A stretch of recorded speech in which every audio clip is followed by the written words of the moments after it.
Angel organics donkey milks తో soaps చేస్తాము. అన్ని organic hand made soaps are available. They are anti ageing and wrinkle free soaps. Different flavours లో కూడా దొరుకుతాయి. Cash on delivery is also available. ఆ 1,00,000 ఓట్ల majority రావాలంటే గుండెకాయ లాంటి గుడిపల్లిలో మొత్తం ఓట్లు మనకే పడాలి. ఈ రోజు నేను వచ్చింది నేనేదో ముఖ్యమంత్రి కావడానికి కాదు, మళ్ళీ కుప్పం ఎమ్మెల్యే అనిపించుకోవడానికి కాదు.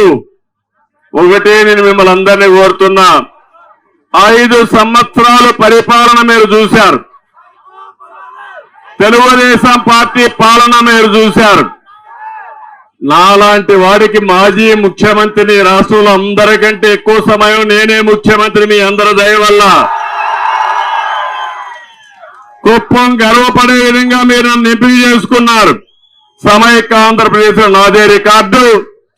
మళ్ళీ ఇప్పుడు కూడా అపోజిషన్ లీడర్ గా ముఖ్యమంత్రిగా ఇక్కడ కూడా నవ్య ఆంధ్రప్రదేశ్ లో ఉన్నాం. కానీ ఒక్క విషయం మీరు గుర్తుపెట్టుకోండి, నాలాంటి వాడికి రక్షణ లేదంటే తమ్ముళ్ళు మీరు ఒక లెక్క అని మిమ్మల్ని అడుగుతున్నా. ఏంటి అరాచకం, ఏంటి ఈ యొక్క నియంతృత్వం, ఏంటి అహంకారం అని అడుగుతున్నా. మిమ్మల్ని ఇంత అహంకారం పనికొస్తుందా తమ్ముళ్ళు అని మిమ్మల్ని అడుగుతున్నా. దారిలో వస్తా అంటున్నారు, సార్ కుప్పంలో కూడా రౌడీజం పెరిగిపోయింది సార్, మీరే చూసుకోవాలంటున్నారు. నేను ఒకటే చెప్తున్నా, వైఎస్ఆర్ కాంగ్రెస్ పార్టీ సినిమా అయిపోయింది. 100 రోజులే. ఇప్పటికే 100 కంటే ఎక్కువ తప్పులు చేశారు. మిడిసి పడద్దండి.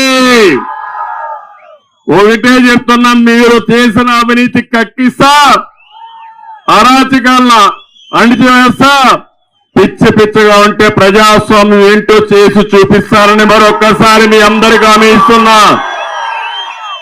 ఇక్కడే మా పోలీసు సోదరులందరూ ఉన్నారు, మీకు కూడా నేనే దిక్కు గుర్తుపెట్టుకోవాలి. మీరు కూడా 5 ఏళ్ళైంది, మీకు కూడా ఏమీ చేయలే. వాళ్ళు మీ దగ్గర తప్పుల పనులు తప్ప అవరా కదా తమ్ముళ్ళు. కానీ మీరు కూడా మనసు చంపుకొని పనిచేశారు. కానీ నేను ఒకటే అంటున్నా, మీ పిల్లలు రాష్ట్రంలో ఉండే ప్రజలకు న్యాయం జరగాలంటే పోలీసు వ్యవస్థ కూడా మారాలి కాదు, ప్రజాస్వామ్యాన్ని కాపాడడానికి మీరు ముందుకు రావాలి.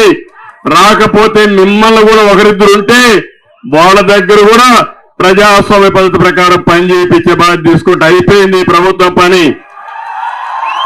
ఇప్పటికే ఎన్నికల కమిషన్ కూడా ఆపరేషన్లోకి వచ్చేసింది, గుర్తుపెట్టుకోండి. మీరు ఇంక ఎన్నికల కమిషన్ కింద పనిచేస్తున్నారు తప్ప ఈ సైకో ముఖ్యమంత్రి కింద పనిచేయడం లేదు. మీరు ఆ విషయం మీరు గుర్తుపెట్టుకోవాలి.